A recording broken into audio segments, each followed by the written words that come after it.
because I've murdered every single thing possible. But we're gonna go give it a try this time. I'm Eric, Fatal Diamonds Projects. My boy Dom here. We got a scorched orange 2020 Road Glide. I got that correct. Finally, it was about time. Before I called it 3.5, about to call it an R1. I don't know. I'm not really sure. We're going ahead. We're gonna wing it. So basically today we're gonna be putting on a 2-in-1 Two Brothers exhaust on it. I'm not gonna be really doing a lot of the work. I'm gonna go ahead, maybe put my hand in there a couple of times, but we want this thing to actually be on there correct. So we're gonna let the professionals do it. When I say professionals, they're not really professionals at all. Boys from around here. Okay. So basically, Dom, just go over everything you got done to the bike right now. Yeah, so 2020 Road Glide Special, like you said, trying to do some comfort stuff here. So I got the 9-inch Clockwork Sport Flare windscreen. And what did that do exactly? Just kind of like push the window up a little bit more? Yeah, so keeping the low profile like the stock one, but you get with this flare, you get like an extra maybe inch and a half above your head of wind clearance. So it's a little bit easier and you're not taking so much wind to the face. Nice. Then I threw the Bun King Road Glide riser. As far as I know, they're the only company that makes this specific riser. So basically, you have a T-bar feel because this riser is mounted straight to the triple trees. Mm-hmm. However, it goes around your gauges so you can still see your gauges. Oh, and nice. It's not too tall so you can look over and still see your screen on the dash. Now, when you did that, did you have to adjust the cables, the brake lines? Nothing. So I went with the Road Glide 10-inch riser. So the 10-inch riser and the MX bars from Bun King and their top clamp. And that setup, the install was about an hour and a half, maybe 2 hours. Mm-hmm. And I didn't have to adjust my cables. I didn't have to do any wire extensions or nothing. It was a really easy install. Nice. Then after that, I threw on some Bassani slip-on exhaust, just to get rid of that sewing machine sound from Harley on their stock exhausts. Okay. And what did those run exactly? The slip-ons, I think they ran me about $600 installed. I like the sound. However, with this main pipe heating up so much because it is the stock head pipes from Harley, this tip kind of faded out on me, and I don't think it looks... Performance-wise, can you tell like a huge difference between the slip-ons and the stock? Yeah, a little bit. You can definitely feel a little bit more get up, but I just think because you can breathe a little bit better and get that exhaust out of there. Yeah, but, nice. The sound is definitely pretty good. Yeah.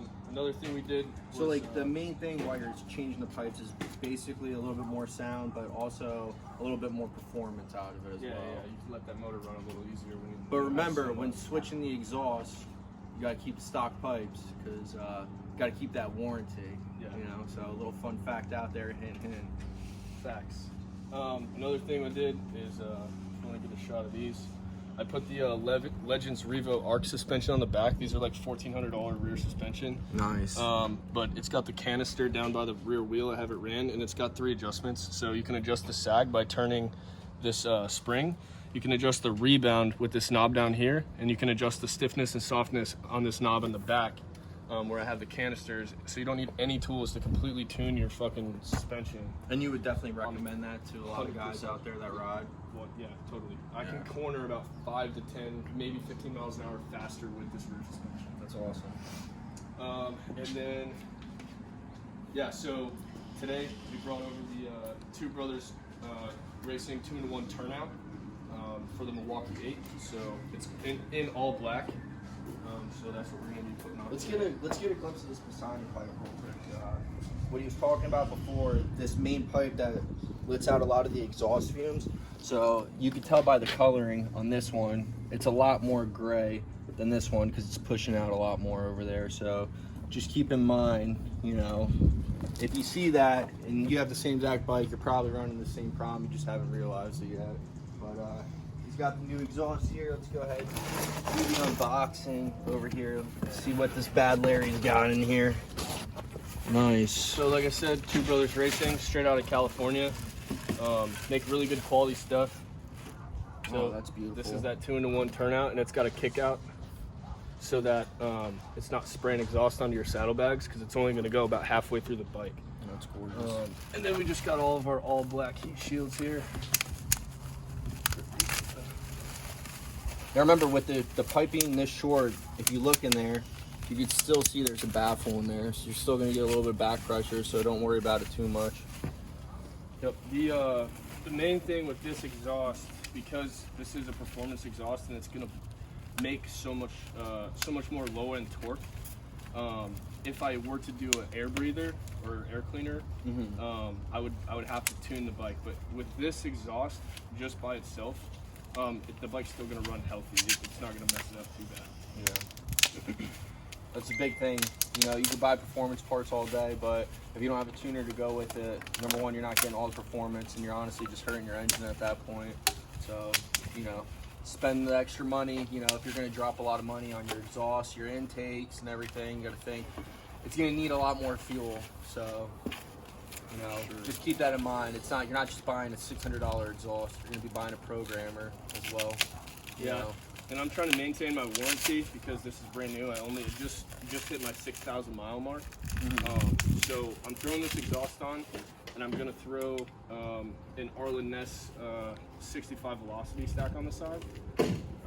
And when I do that, I'm gonna use the Screaming Eagle Pro Tuner to maintain the warranty. But I know that it's not gonna get the performance out of the parts just yet. I'm gonna wait for the warranty, and then I'll throw a better tuner on to get all the performance out. Dyno tune's the way to go. For sure. Alright, well, you guys don't want to see the rest of this. It's kind of like Christmas for us, but it's kind of boring for you. So we'll be back in a little bit. We're going to do a time lapse of the install, and then you guys will hear it when it's all done. Alright? Peace! Alright, so listen, we're going to do the exhaust test right now with the Pisani pipes. Stock headers on it. He's going to go ahead and start up, give it a couple of revs, see what you guys can hear. If this is possibly a slip-on pipes that you guys want for the near future. But you're going to hear it right now before we go ahead and throw the Two Brothers 2-to-1 exhaust on it. All right?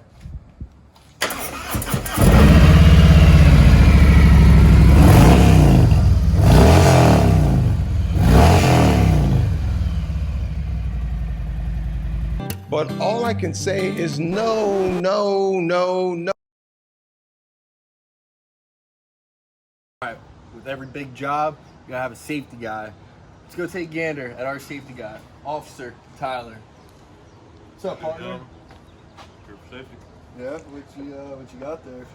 Oh, I got the Grinder 3000. We're doing some interviews on this. You'll probably see in later videos.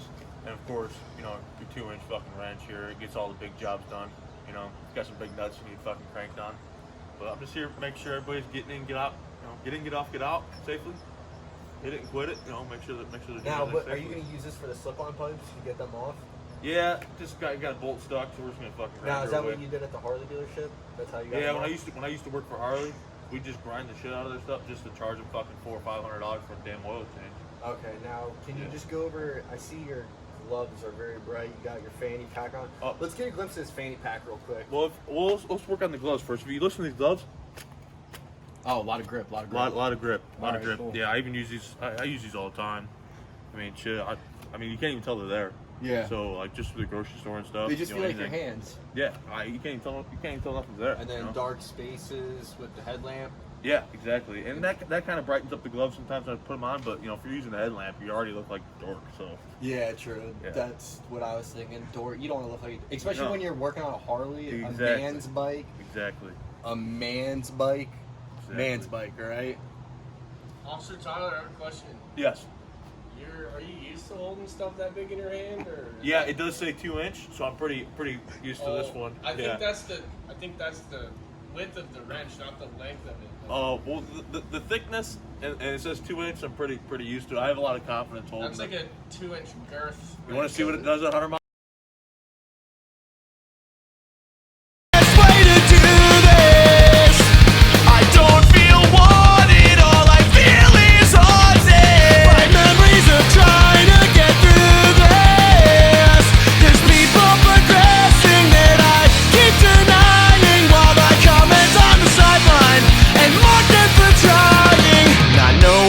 Good I could be.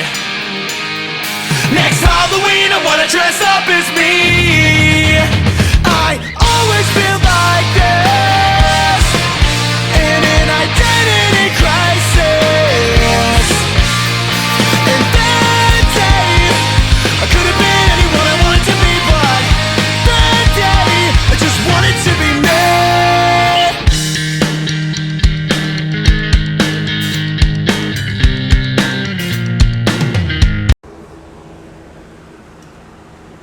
What's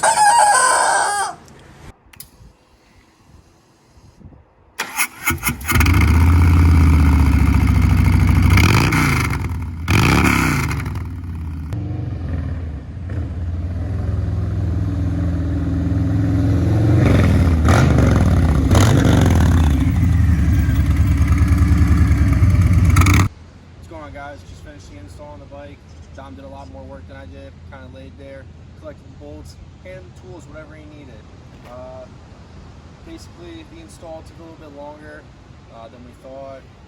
Kind of went over the gaskets. Didn't know if they were going to fit. They ended up fitting to the best that they can. No leaks at all. Just go ahead and talk about the performance on the exhaust. Yeah, so install is relatively easy except for a couple little things that just happen to be my day for that, I guess. But as far as the performance, I am more than happy. I am ecstatic about this exhaust. It makes the bike, one, it's lighter and you can feel the weight difference. Two, the bike just wants to eat. It wants to go fucking fast. On the acceleration, do you feel different? You definitely have a lot more low-end torque than the stock car. Even having the slip-ons, I have a hell of a lot more low-end torque. All right. With deceleration, what would you say about that? Was it holding the RPMs pretty good? Yeah. So on decel, it definitely hangs on to those RPMs a lot longer than with the stock. It's like not dogging back. It just wants to coast. You can kind of feel like you're just kind of hanging up there and stuff. Yeah, 100%.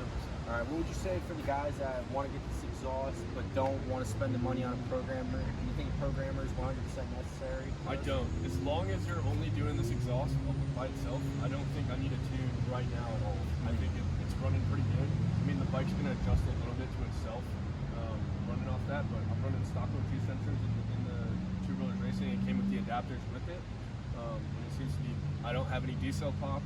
It's got a lot of low-end torque, and it seems like it's holding those RPMs, so it should be.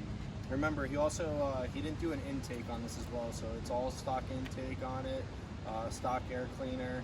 So, you know, basically just full exhaust, headers, and Two Brothers piping. So it came out really well. You want to come take a little quick shot at it. It looks really nice. The dump is extremely nice. It's angled, not even close to the bag or anything. So you don't have to worry about that. The only thing you probably have to worry about is the residue a little bit on the bag, but you know, I don't really see that being a problem too much. Also, the exhaust has a lot of volume. It's very loud. However, with that angle on there, I can't hear the bike going 90 on the highway. I couldn't even hear the exhaust. It's only when you're getting in those like 3,500 to 4,000 RPMs where it's really, really loud. But overall, it's awesome. Now, what would you rate this for someone that wants to go ahead and install the exhaust on themselves out of 1 out of 10? With a little bit of mechanical know-how, I would say it's probably give her a 3 or a 4 on difficulty. 3 or 4? Yeah. As long as you have the wrenches. I mean, it's all standard tools. There's no metrics. Just a couple of hose clamps and some exhaust bolts, and that's really it. It's pretty simple. Yeah, you guys can kind of figure out. I'm gonna throw a time lapse in there as well. If you guys already didn't watch the time lapse, and you guys can kind of basically see everything that we had to take off. It wasn't that difficult. It just took a lot of time. So grab a buddy, grab a 6-pack, maybe some White Claws, whatever you want to do. You know, we're not judging out here. All right. Yes, Well, we are. you guys saw it. You guys heard it. It's amazing. See you later.